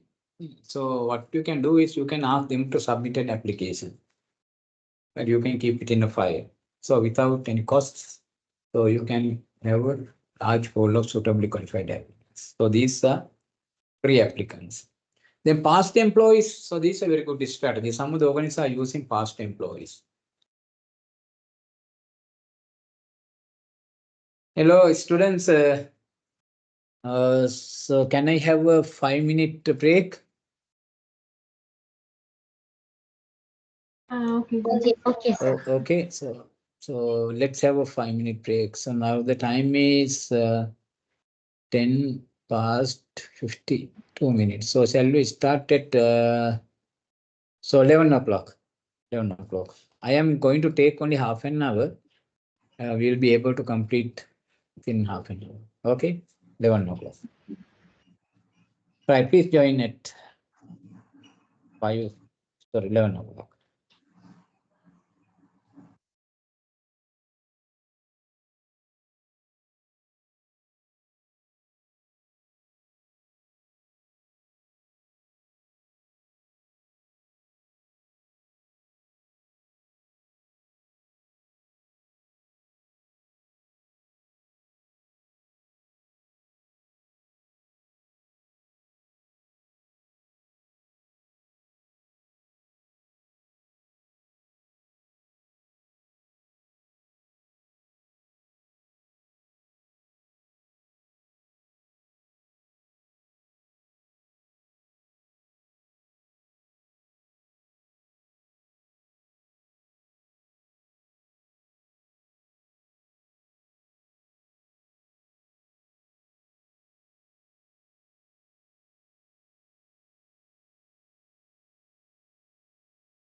Hello, students. Have you come back? Can I start? Yes, sir. Okay, we are talking about the method of recruitment, external method of recruitment. We discussed several methods. There are some more. So we discuss about employee referrals internal. We discuss about employee referrals external and pre-applicants. The fourth one is past employees. Any organization can use this method in order to attract suitably qualified applicants. Past employees are the employees who have previously worked for the organization. Right. So recently, government of Sri Lanka also used this method to get some recruitment for some government institutions such as hospitals in Sri Lanka. Right. They are past employees who have left the organization due to various reasons. One may be retirement, so one may be resignations, etc. So that you can ask them to come back and start working. Right. So normally these employees are not again hired for permanent basis, but on contract basis or as casual employees, you can use them. So there are some advantages of using this method because past employees have some experience working in your organization, so that no induction, no training needed. Right? So they understand the nature of the organization, vision, mission, organization goals, strategies, etc., and purpose of the job, etc. It's a good method. Education institutions are very popular in other countries, especially in Japan. So this method is used to recruit people they need. So most of recruits are from education institutions. So normally 80% of recruits are from high schools. 80% of high school graduates are recruited by organizations. So you can make a request to that schools. So in Sri Lanka, this is not that popular, but you can use it. There are some organizations. There are many organized education institutions that provide some education courses, including degrees, right? They may be universities or schools or colleges, etc. Employment agencies are the type of organizations. It is a particular organization that do recruitment for you. Right? They find and attract suitably qualified applicants for the jobs which are vacant in your organization. If you make a request, to these employment agencies, they will find the suitably qualified applicants for you. Right? So you may get a list of application, a pool of applicants, so that you can select. Right. So employee agencies is a good method because you can delegate the work of recruitment, right? So that the headache is passed over to another organization with a fee. Executive and professional search firms. Executive and professional search firms also, students very similar to employment agencies, but these two differs so from each other with the method they use to attract. Normally, employment agencies use job advertisement method to attract suitably qualified applicants, but these executive and professional search firms use headhunting, right? Especially, so executive and professional search firms do headhunting to find some professionals for some professional jobs, managerial jobs. Employment agencies find applicants for non-manager jobs normally. So executive professional search firms, if they want to find some professionals or managerial employees for some of the jobs in some other organization, they personally contact some professionals who are working in other organizations. For example, so if I want to find a professional to run my organization as managing director, I contact executive and professional search firm and ask them to find one for me. What they do is they contact people known to them in other organizations or not known to them even, and they asked to come and start working with this organization. You are going to offer a good, attractive pay package. You just try to get the consent, right? So that happens through personal contacts, right? That is how this method is performed. Employee organization or trade unions. Employee may have organizations. So, for example, trade union is employee organization, right? The people for employment can be recruited from employee organizations such as trade unions and etc. Then professional institution is a very widely used good method. You understand in any country there are some professional institutions that produce professionals. For example, in Sri Lanka, so your institute, Chartered Institute, is a professional institution. And CIPM, Chartered Institute of Personnel Management, Sri Lanka. Early it was IPM. So that is a professional institute. Then SLIM, SLIM. So SLIM is the Institute of Marketing. So that is a professional institution. So professional institutions can be referred to, can be searched to find the people you need, right? So they may have a list of job seekers with them. Sometimes they are members, right? So you can find most appropriate applicant to applicant from this institution. Job fairs or career fairs is a very popular method in other countries. In Sri Lanka, even this is becoming more popular, right? So it is a special event organized by employers normally. Job fairs, career fairs are organized by employers where they can meet prospective applicants. So in Sri Lanka, so these events are organized by students or universities or professional institutions. It is not employment organization. Anyhow, so students get a very good chance to get some job opportunity, training opportunities. Employers also get a very good chance to meet prospective applicants, right? Very effective, right?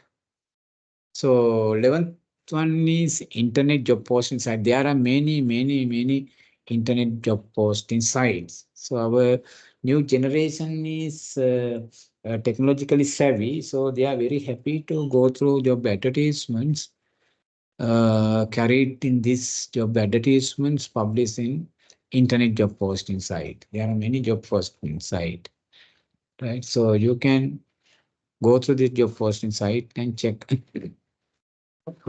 whether there are some opportunities for you, right? So this is becoming more popular, right? Right. Finally, advertisement. Advertisement is the most widely used method. Advertisement, most popular method, comprehensive method, effective method. Still, in Sri Lanka, this is the widely used method. So if you take Sunday Observer, if you go through Sunday Times, you can understand how popular is it, how many jobs are advertised in Sri Lanka, how many jobs. And there are two ways that you can prepare job advertisement. One is open advertisement, the other one is blind advertisement. Open advertisement and blind advertisement. What do you mean by open advertisement? Any idea?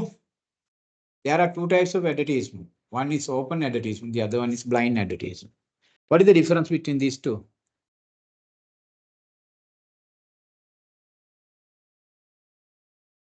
What is the difference between these two?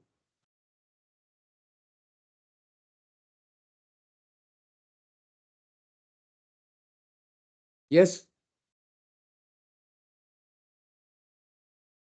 Any idea? Open advertisement and blind advertisement. In open advertisements, the company name and the address details are exposed to the Applicants. Okay, you are correct. That is the answer. Right? Open advertisement is advertisements by which so all the contact informations of the organization are given. So you can understand the name of the organization, its location, contact address, right? So contact number, telephone number, email address, etc. So that the organization is going to reveal all the informations with regard to the organization, right? So from that organization create a good image too. But blind advertisement is a type of advertisements by which you will not give some of the contact informations, right? With the fear of being influenced or canvas. So you do this method, blind advertisement. You do not give the name of the organization, company, right? So you do not give the contact details of the organization so that some applicants will reach you, canvas. So in order to prevent it, so you do not give it. Right. So instead of that, so applicants are to be sent to the advertiser or post office box. Right. Especially in order to discourage canvassing, so you use this method. Understand, blind advertising. Right. So those are the methods that you can use to attract suitably qualified applicants. Right. Students, are you with me? Is that clear? Yes, sir. Right. Then number sixth step is the implementation. It's very simple. So now you have decided the method of recruitment. So what we are doing is to do it, carry out it. For example, you are going to use newspaper advertisements in order to recruit. So this is the time that you are going to do advertisement, right? You pay the required fee and you do the advertisement. You contact the advertiser and you hand over the advertisement and they will publish it. What happens is, so once it is published, so your prospective audience will get this information, they will go through this advertisement and they start to apply. Then you are receiving application. So your close monitoring is very, very important. I check whether application has been carried out as planned. So what is the page? You have to decide the page even, right? And the date, right? Check whether it is appeared in the paper and the date it is mentioned. Cross monitoring is very important. This is implementation. Finally, evaluation of recruitment process. Evaluation of recruitment process. So what is that? What do you mean by evaluation of recruitment process? This is very important because students, you are going to spend a lot of money on recruitment. So how effective is your recruitment? On the other hand, if your recruitment is wrong, if your recruitment is not effective and efficient and proper, you will not be able to do selection. The success of selection heavily depends on the successful performance of recruitment. So that measure the level of the success of your recruitment process. So what is the level of success? So you have to do it yourself. Right? How do you do it? So you can do it easily if you can calculate some of the ratios with regard to recruitment. So there are some ratios you can calculate to check whether your recruitment is a success or not. So one is number of applicants attracted. Number of applicants attracted. So what is the number of applicants attracted? Is it 100, 200, 500? What is the number of applicants attracted? If we have attract large number of applicants, if we have created a large pool, so it is a success. Otherwise, it is not a success. Right? So there are 10 vacancies. You have attracted only 5 applicants. Is it a success? There are 10 vacancies for the post of junior executive. You have attracted only 5 applications. Is your recruitment a success? No. It is not a success. It's not a success. Because there are 10 vacancies, you have attracted only 5. It is not sufficient. So at least if you can attract 100 applications, so then you have many choices. Number of applicants attracted in a specific time duration. Number of applicants attracted in a specific time duration. So that also gives some of the understanding about the level of success of the process you follow. Right? So how many applications that you have attracted within the first week of the advertisement? How many applications that you have attracted within the second week of advertisement? How many applications that you attracted within the third week? And how many applicants have been attracted within the deadline? Right? So after deadline, even you have got some. So applicants which has been received after the deadline will not taken into consideration. That also depends on your idea. Recruitment cost per head. What is the recruitment cost per head? If you divide the total recruitment cost by the number of applicants attracted, you can get recruitment cost per head cost. So what is better? So bigger the better, larger the better, smaller the better. Recruitment cost per head. That is one of the indication of the success of your recruitment process. Which is better? Larger the better, smaller the better. Recruitment cost per head cost. Smaller the better. Huh? Smaller the better. Smaller the better. Smaller the better. Right? Ratio of suitable to not suitable. Ratio of suitable to what is the ratio of suitable to not suitable? So your objective was to attract suitably qualified applicant, but by mistaken you may attract not suitable. So that what is the ratio of suitable to not suitable? For example, you have attracted 100 applicants. Out of 100, only 20 applicants are suitably qualified. 80 applicants are not suitably qualified. So that so 20 to 80. 20 to 80. So 2 to 8 or 1 to 4. So is your recruitment for success if it is 20 to 80? 20 suitably qualified applicants, but there are 80 so not suitably qualified applicants. Is a process success or failure? Failure. It is a failure. It is a failure because you have attracted more inappropriate applicants, not appropriate applicant. If it is 80 to 20, if it is 80 to 20, is it success or failure? Success. It is a success. You have attracted more suitably qualified applicants than not suitably qualified applicants. So these are the ratios that you can use to assess the level of the success. Okay. Right. Finally, I want to discuss some of the strategies you can use.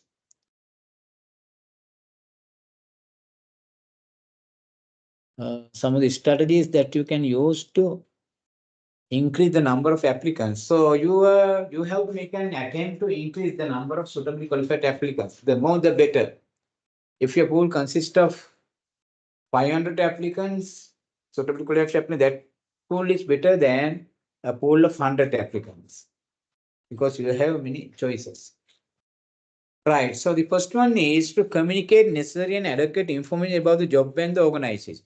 Communicate necessary and adequate information about the job and the organization. Especially if you can create a good image, so you can use it. Right. So by using blind advertisement, you will not be able to do it. But by using open advertisement, you can encourage to communicate necessary and adequate information about the job and organization. This is very, very important. Right. Give realistic information about the job. Understand, this is very, very important. Give realistic information about the job. Do not hide any valid informations that can be used to take a decision by the applicants to take a decision with regard to joining the organization. Not you all the realistic information, accurate information, true information, genuine information. Do not hide any. Do not misrepresent the job. Do not misrepresent the job. There will be some negative consequences. At the time of recruitment, you have to disseminate accurate information. If information are not accurate, so you are in a problem. Right? Limit it to accurate information. Right. Then the reduce or expand opportunity for career development. So this is very, very important. Career development. Right. So career development is taking some initiatives to develop so competencies of applicants. Right. So if you employees. So if you provide some career development opportunities in the organization, people are attracted. Right. Career development is expected by any employer, any employee. Right. You won't have a career progress. I won't have a career progress. Everybody wants to have a career progress. But there should have a career development opportunities provided by the organization. Then only people are attracted. If there are some opportunities for career advancements, so people are attracted. Right. So if you are so concerned about performing recruitment functions successfully, professionally, efficiently, effectively, so you have to think about expanding career development opportunities. It helps a lot. If you can create a good image as a good employer, it will help you to perform recruitment function professionally, because many people are attracted to a great place of work.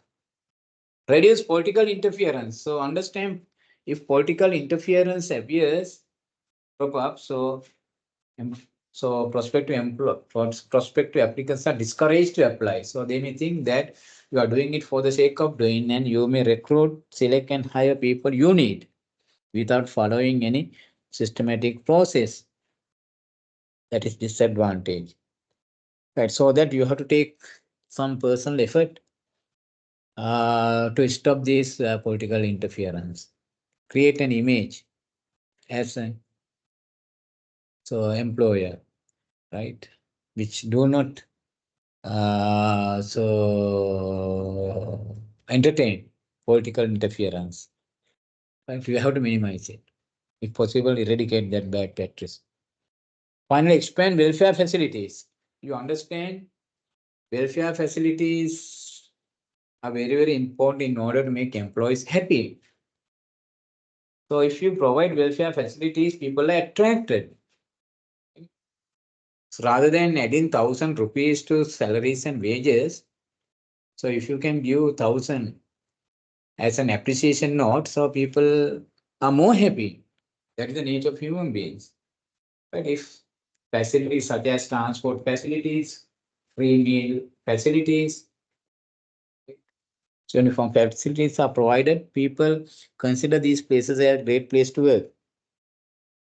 If you can provide a free lunch or free foods, so according to some research, 67% are very happy, extremely happy or very happy if meals are provided at the workplace. Right, they are attracted. Right, so provide welfare facilities. This is very, very important. So you may not be able to do it. Right, however, you can think it. Right. So if you provide welfare facilities, right, so lavishly, so understand, so people are attracted. Right, so you can create a great place to work. You can create a good image as a good employer. So these informations are disseminated. People get these informations, and they want to work for you. Okay, so these are the ways of increasing the number of applicants. So not limiting to this one, there will be some others, new ways. Think a bit. Right, so students, with that, I want to conclude today's session. So I have to start another one at 12. I have to be at Chart Institute too. Right, so there are some critical incidents that we can discuss based on the sessions we have completed. We will do it as time permits. With that, I want to conclude today's sessions. So next session that we are going to talk about is selection. Selection is a big session. So we are going to spend 2 days, depending on the available of time. So meanwhile, if we get enough time, so we will discuss some of the cases, so many cases regarding some functions we have already discussed. Right. Then, so shall we stop for the day, students? Before winding up, I want to get feedback. Did you understand what we discussed today? Yes, sir. Yes. Okay. It is very small session, but very important. There will be one question from recruitment at the end semester exam. And one question or two, so MCQ questions. So in your quiz that you are going to take right after selection. Right. Any question you want to raise from recruitment? Or So any quiz others? is covering all the areas that we have done up to now. Up to now, up to selection. The next function is selection. You are going to spend 2 days because selection is the heart of HRM. You may get MCQ questions covering all the sessions up to selection that you are going to take right after selection. Okay, so that be ready. So always go through my lecture notes. I am asking questions only from the area that I have covered.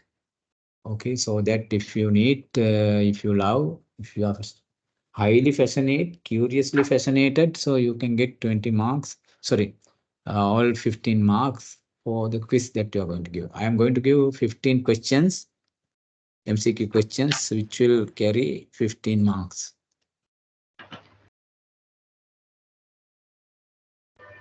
Right? Anything, any other question? I will discuss with the office and decide the date of quiz. Most probably after 2 weeks time, I will be able to do it. It is online test to be taken in the class. So if you have some friends who are not attending lectures, are supposed to come at least on that particular day. Okay. Okay. Is clear, students? Is that okay? Yes, sir. Right. Yes, Then, sir. right. So then shall we wind up for the day? Have good lectures in the evening too? No, sir. Today you don't have, no? Right. So I am very happy if we can conduct sessions physically. You may be happy if it is conducted so virtually, no? Yes, sir. Most of students are. I understand. There are some days, right? Anyway, so better if you can have physical interactions too. Right. Anyway, so I'll stop for the day as I have got the lecture to be started up at 12. Right. Let's meet again on next Saturday. Until Okay, sir. then, Sir, thank you. okay. Right. Have a nice day. Okay. See you, everybody. I'm going to Thank you. leave.